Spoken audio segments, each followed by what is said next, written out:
Alright guys, today we're going to be talking about how to write your intros and conclusions. This is supposed to be a quick how-to manual for how to approach those parts of your essay, and I want to remind you that your essay is due on Wednesday at the end of class. So it is your objective right now to make sure you understand how to write these intros and conclusions according to the guidelines provided. And if you have any questions, you need to make sure you talk to your English teacher as soon as possible. So let's get started. Let's remind ourselves about what's the purpose of an introduction. So there are three main objectives that you need to address in your introduction. The first is you need to introduce a topic, and in this case it's going to be tied to our sources. You also need to introduce a lens used to analyze the topic. We'll be talking about that in a little bit. And you need to provide an argument. If your introduction does those three things, you are on the right track. The introduction has three components, as you can see by the pie chart here. The smallest component is the hook, and the hook is simply a general statement about the main topic to draw in the reader. After that, the biggest part of the introduction is the summary. It's a short, clear summary of the sources used, and in this case you're going to see that you have multiple sources. That's a first in our class focus. And finally, you have the thesis statement, and the thesis is the main argument presented, which should be an answer to the prompt. Your sources, if you remember, you have three. You have In the Time of the Butterflies, you have Desapariciones, and you have the History of Mexico.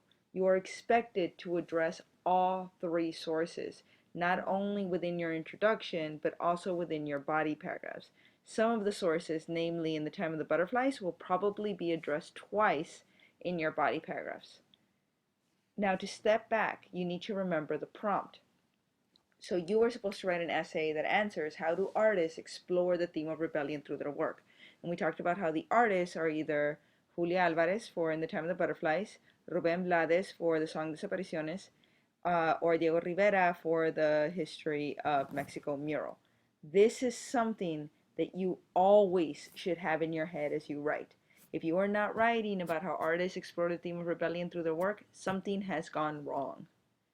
So let's look at the three sources, and we need to think about what do they have in common according to the prompt. This is something that you've already started doing through your brainstorming, and you should see that the most important thing that they have in common is the theme of rebellion. What we need to do now is we need to have a practice round. Now that you have all these things in your head, we're going to do a practice round with the first two texts that we read this year, The Taming of the Shrew by William Shakespeare and The Namesake by Jhumpa Lahiri. And we're going to address a similar prompt. We're going to talk about how do artists explore the theme of sexism through their work. So instead of theme of rebellion, I've changed it up to be theme of sexism. The goal of this practice run is to walk you through the steps you need to complete in order to adequately write an introduction. So let's get started with the first part, the hook. So you need to think, right? So put on those thinking caps. What do the sources have in common? The theme of sexism. In your case, theme of rebellion. And I'm thinking in the hook, I know it's a general statement, so I need to make, how can I make that theme relatable, the theme of sexism relatable to the readers and the sources? Well, I know that society communicates that certain genders behave in certain ways. That I can relate to. I've seen that in my life. Also, when I think about The Namesake and when I think about The Taming of the Shrew, most certainly gender plays a role in both novels, and most certainly there is judgment around behavior that characters take on. I also know that if somebody doesn't follow the gender rules, they can be treated like an outcast, right?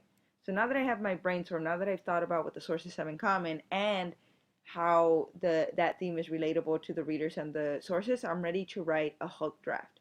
And here's what I came up with. Sexism is a powerful tool that imposes certain behaviors based on gender and treats as outcasts those who do not follow traditional gender rules. So you remember my brainstorm? Let's see if I included my initial ideas. The theme of sexism. There it is. It appeared. Society communicates that certain genders behave in certain ways. I put certain behaviors based on gender. And I said if somebody doesn't follow the gender rules, they can be treated like an outcast. Outcasts those who do not follow those traditional gender rules. So as you can see, by brainstorming first, I was able to put together a pretty strong hook. That brings me now to the summary, the largest part of my introduction. So again, I have to think and put on that thinking cap. I need to think about what each source is about in one sentence. That's the key here. I don't want my introduction to take over my entire essay. And I want to know what each source says about sexism. For Taming of the Shrew, that's easy. Taming of the Shrew, as you guys remember, is about two sisters, one of who is loved because she's this traditional girl, and the second who has to change in order to be accepted.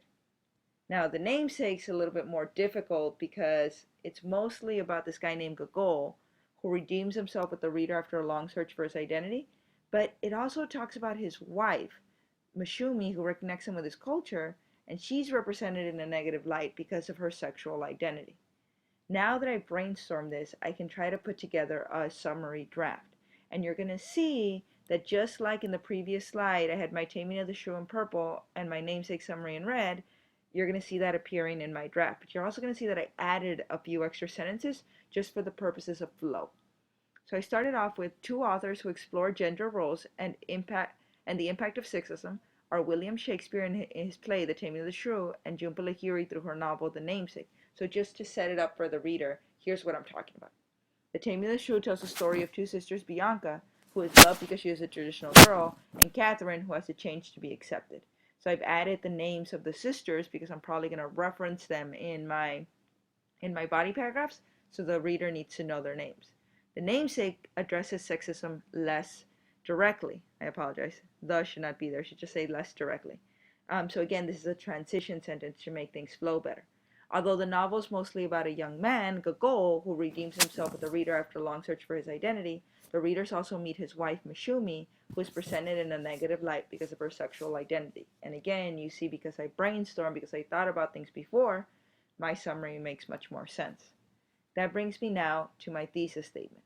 And again, when you write your thesis statement, you have to think with your thinking cap.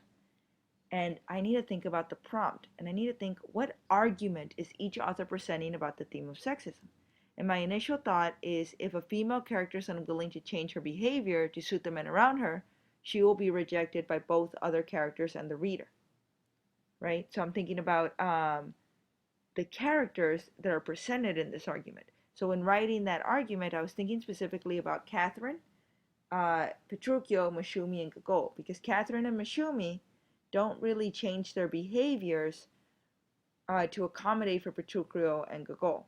Catherine, I mean, eventually does, but she's rejected at the beginning, specifically by Petruchio and other characters in the novel, because she doesn't change. Mashumi is eventually rejected completely because, as I said, she makes some kind of sketchy decisions that are traditionally reserved for males, and so it results in her being rejected in the book. So I'm talking about characters. I'm thinking, are there any relevant literary terms attached to this? And of course, characterization comes to mind. Now that I've done my brainstorm, I can put together my thesis draft. Shakespeare and Lahiri communicate the theme of sexism through arguing that while male characters like Petruchio in The Taming of the Shrew and Gogol in The Namesake are characterized as endearing, women like Catherine and Mashumi are characterized as shrews because they dare go against traditional female roles. So again, you see my brainstorming coming out in here, but you also see me adding some transitional words and phrases to make everything flow correctly. So now, let's make sure we have some takeaway points. The hook should make a general statement, in your case, about rebellion that both connects to the sources and the reader. The summary should be one sentence about the source's plot and how it addresses rebellion. So one sentence for each of the sources, right? So you have 3 sources minimum, so those sources should each be summarized. And the thesis should be your argument about what the sources have in common in how they communicate the theme of rebellion. That now brings us to conclusions. Yay, the finish line. That'll be your last paragraph in your essay. So, just like the introduction, we have a purpose behind writing a conclusion. The first is to remind the reader of your argument. And the second is to explain the big picture. Why should readers care about this? We have a similar pie chart that goes on with the conclusion components. The most important and largest part of the conclusion is the rephrasing, the reminding your reader of your original thesis, but in different words. You do not want to copy the thesis directly. And secondly, to explain the so what. Why is it important and what are the larger implications of the themes addressed in this essay? Let's look at the rephrasing part. So there are a few tricks of the trade in helping you to rephrase. One is just change the order of your ideas. Take your original thesis and switch the order. The second is write it without looking at the original, because in theory, after you've written an entire essay about that thesis, you should have it pretty clearly in your mind. Thirdly, start with words like by or despite or to show, just to force you to write the thesis differently. And finally, use synonyms.